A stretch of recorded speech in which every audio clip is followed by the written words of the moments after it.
안녕하세요. 법무법인 5월의 신지심 노무사입니다. 지난 시간에는 임신기간 중에 알아야 하는 노동법에 대해서 말씀드렸는데요. 아이를 낳는 순간부터 이제까지와는 일상이 많이 달라지고 일하면서도 고려해야 할 것들이 생기게 됩니다.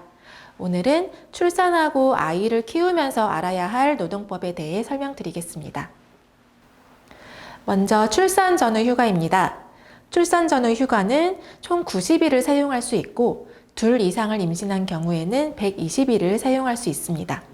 이때 휴가를 사용하는 시기는 출산 전과 후 모두 가능하지만 충분한 산후조리를 보장하기 위해서 출산 이후에 반드시 45일 이상 보장하도록 되어 있습니다. 그리고 휴가를 사용하는 당사자가 동의한다고 하더라도 휴가 기간을 90일보다 단축할 수는 없습니다. 임신하게 되면 출산 예정일에 맞춰서 휴가 사용 계획을 정하게 되는데요. 출산 예정일 전에 출산 휴가를 사용하는 경우에는 실제 출산일이 예정보다 늦어지면서 출산 후에 남은 휴가 기간이 45일보다 적어지게 되는 경우가 있습니다. 이 경우에도 출산 후 45일은 반드시 보장해야 합니다. 그런데 출산 예정일 직전까지도 휴가를 사용하지 않고 일하는 경우도 있습니다. 이 경우에는 예정보다 빠르게 출산을 하게 되면서 출근했다가 당일에 출산하게 되는 경우도 있는데요. 이때는 출산 휴가를 언제부터 사용하게 된 걸로 보아야 할까요? 고용노동부 행정해석은 출산 당일은 본래 출산휴가 기간에 포함되어야 하지만 이 경우에는 근무를 일단 시작한 이후에 출산을 했기 때문에 그 다음 날부터 휴가일수 계산이 시작되는 것이 타당하다 이렇게 보고 있습니다.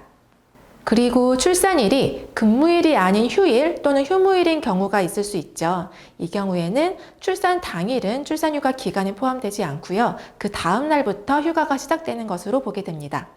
다만 그 다음 날도 또 휴일인 경우가 있을 수 있죠. 이 경우에 고용노동부는 이 기간은 제외하지 않고 출산휴가 기간에 포함된다고 보고 있습니다. 예를 들어서 출근하지 않는 토요일에 출산한 경우에 해당 일은 출산휴가 일수 90일에 포함되지 않지만 그 다음 날부터는 일요일이라도 휴가 일수에 포함된다고 보고 출산휴가 90일이 시작되게 되는 것입니다. 출산휴가 기간 최초 60일에 대해서는 사업주가 통상임금 전액을 보장해야 합니다. 나머지 기간인 30일에 대해서는 고용보험에서 출산휴가 급여를 지급합니다. 고용보험에서 지급하는 최대 상한액은 200만 원이고요. 남은 30일에 대해서는 사업주가 통상임금을 보장해야 한다는 의무가 정해져 있지 않기 때문에 통상임금이 200만 원을 넘는 경우에는 200만 원 초과분을 받지 못한다는 것에 주의해서 대비하시는 것이 필요합니다. 이때 근무하는 회사가 우선 지원 대상 기업인 경우에는 90일분 전체에 대해서 고용보험을 통해 지원받을 수 있으므로 월 통상임금액 200만 원 이내 금액까지는 고용센터에 청구를 하시면 됩니다. 우선 지원 대상 기업 해당 여부는 직원 수와 업종에 따라서 다르고요. 고용보험법 시행령에서 다음과 같이 정하고 있으니 참고하시기 바랍니다.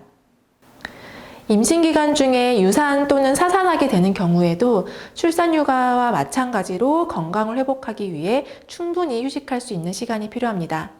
사업주는 임신한 노동자가 유산 또는 사산하여 휴가를 신청하면 휴가를 부여해야 하고요. 법에서 보장한 휴가 일수는 다음과 같이 임신한 기간에 따라 달라집니다. 이 기간에도 출산휴가와 같은 기준으로 유사산휴가 급여가 지급됩니다. 배우자가 출산을 한 남성 노동자도 출산휴가를 사용할 수 있습니다. 총 10일이 유급으로 부여되고요. 이 10일을 한꺼번에 사용하지 않고 한 번 분할해서 사용할 수도 있습니다. 이때 휴가를 10일보다 적게 신청했어도 사업주는 10일을 모두 부여해야 하고요.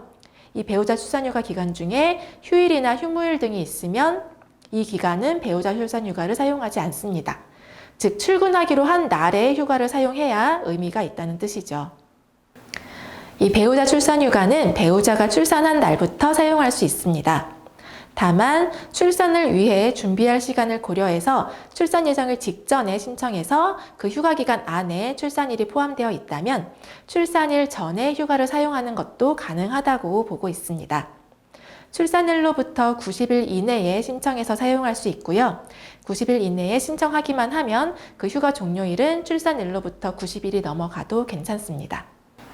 육아휴직이란 만 8세 이하 또는 초등학교 2학년 이하의 자녀를 양육하기 위하여 사용하는 휴직을 말합니다. 기존에는 부모 중에 한 명만 사용할 수 있었는데요. 2020년 2월 28일부터는 부모가 동시에 육아휴직을 사용하는 신청이 가능하게 되었죠. 육아휴직 기간은 아이 한 명당 1년이고요. 부모가 동시에 사용하지 않는 경우에는 따로따로 1년씩 총 2년을 쓸 수 있습니다. 사업주는 노동자가 육아휴직을 신청하면 거부할 수 없는데요. 다만 근무한 기간이 6개월 미만인 경우에는 사업주가 거부할 수 있으니 주의해야 합니다. 또한 육아휴직은 2번까지만 분할해서 사용할 수 있기 때문에 이 점을 감안하셔서 사용 계획을 잘 짜봐야겠습니다. 이 육아휴직 기간은 아쉽게도 출산휴가처럼 사용자가 유급으로 보장하는 내용은 법에는 없습니다. 다만 고용보험에서 통상임금의 80%를 육아휴직 급여로 지급하고 있고요. 이 경우 통상임금의 80%가 150만 원을 초과한다면 150만 원까지만 지급되는 상한액이 정해져 있습니다. 올해부터는 아이가 12개월이 되기 전에 부모가 동시에 모두 육아휴직을 사용하는 경우 육아휴직 급여를 통상임금의 100%, 최대 300만 원까지 지급하는 3+3 부모 동시 육아휴직 제도가 시행되고 있습니다. 육아휴직 급여는 통상임금 100%라고 해도 상한액이 정해져 있어서 주의를 해야 하는데요. 3+3 제도의 경우에는 부모가 동시에 사용한 기간에 따라서 이 상한액을 좀 더 높여준다는 장점이 있습니다. 즉, 동시에 사용한 기간이 1개월인 경우에는 200만 원, 동시에 2개월을 같이 사용했다면 첫 달은 200만 원, 둘째 달에는 250만 원을 지급하게 되고요. 동시에 3개월을 사용했다면 첫 달 200만 원, 둘째 달 250만 원, 셋째 달에는 300만 원까지 이 상한액이 늘어나게 되는 것입니다.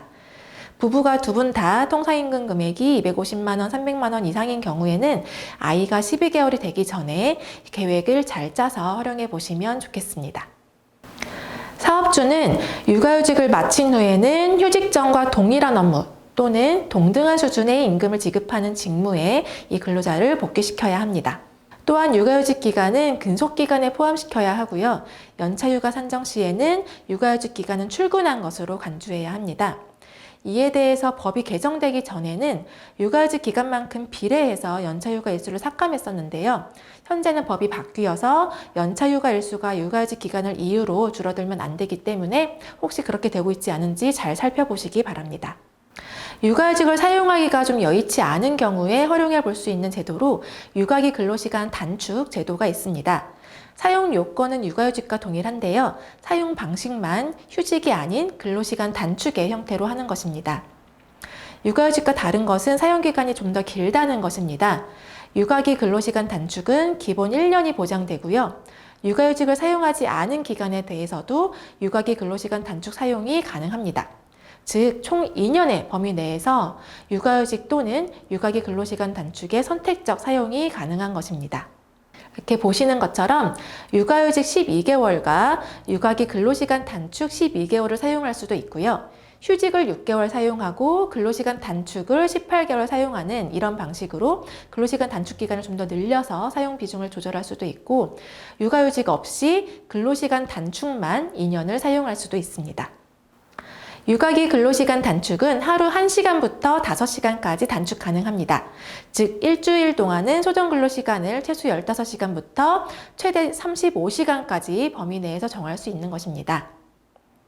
단축한 근로시간에 대해서는 고용보험에서 육아기 근로시간 단축급여가 지급됩니다. 1일 1시간만 단축하는 경우에는 통상임금의 100%가 월 상한 200만 원 내에서 지급되고요. 그 이상 단축하게 되는 경우에는 통상임금의 80%, 월 상한액 150만 원을 기준으로 근로시간을 단축한 비율만큼 계산해서 지급하게 됩니다. 한 아이를 키우려면 온 마을이 필요하다라는 유명한 말이 있습니다. 한 아이가 행복하게 자라도록 하려면 한 개인이나 가족의 힘만으로는 해결하기 어려운 많은 일들이 생기기 때문에 이런 말이 나온 것이 아닐까 생각을 해봅니다. 그리고 아이를 돌보고 성장시키는 것은 한 가정만의 책임이 아니라는 것, 즉 이 사회가 다 같이 책임져야 할 영역이라는 것을 생각해 보게 하기 위한 말이기도 합니다. 아이를 출산하고 키우는 것을 여성 노동자 개인의 몫으로만 돌리지 않고 이 사회 전체가 다 같이 공공의 영역으로 책임져야만 모두가 행복하게 살 수 있는 사회가 될 수 있지 않을까요? 오늘 이야기 마치겠습니다. 감사합니다.